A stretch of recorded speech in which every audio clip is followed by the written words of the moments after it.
Je remercie vraiment France Culture, Alain Mimoun. Je l'ai rencontré entre 81 et 83 aux Forces françaises en Allemagne. On écoute? Il est venu, il s'est jeté pour nous séparer parce que je crois que je le tuais. Voilà, je commençais mal ma carrière. Ah oui, je le tuais, moi. Ça, il n'y a pas. Et puis par la suite, il arrive en France, alors on faisait des articles sur lui, formidable. Il dit, ouais, il m'a battu là, mais vous allez voir au championnat de France, non seulement sur 5000 mètres, mais je l'attaque sur sa distance, parce qu'avant, soi-disant que j'étais un coureur de 10 000. Ouais, je l'attaque sur 10 000. Et le championnat de France, c'était le 5 000 le samedi et le 10 000 le lendemain. Oui, c'est pas la fête, là.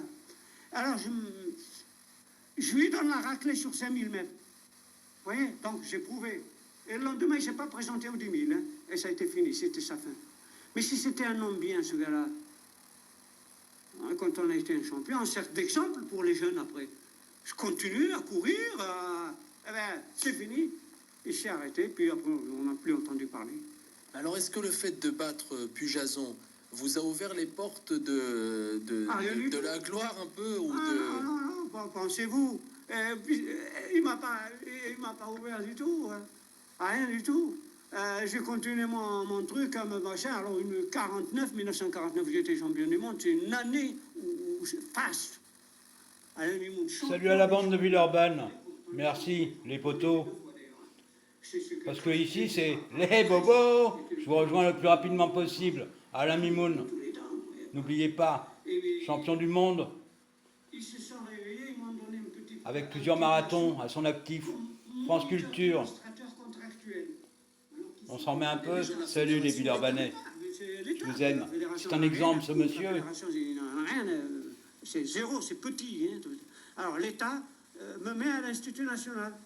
Et ce gars-là, quand même, parce que l'année 49, j'étais champion du monde et sur piste, j'ai battu tout le monde. Là, les Suédois, les Anglais, tous les Anglais qui étaient imbattables, j'allais chez eux, je leur donnais la raclée. Hein. Les Norvégiens, j'écumais tout. Alors ils se sont dit... On donne une raclée morale. Oh, bobo! Après de café, j'ai été huissier. Faut pas oublier ça. Hein. Parce que j'ai un brave ministre qui est vivant encore, un ancien ministre MRP, Jacques Hogarde, qui m'a pris comme huissier. C'est-à-dire que... Salut à vous, Villeurbanne, je vous aime. Par contre, les connes, avec art, comme je vous disais cet après-midi, on dégage. J'arrive chez vous. Et quelle place qu'on me donne comme moniteur, démonstrateur contractuel. C'est-à-dire que je savais pas faire, je faisais une petite bêtise et j'étais dit,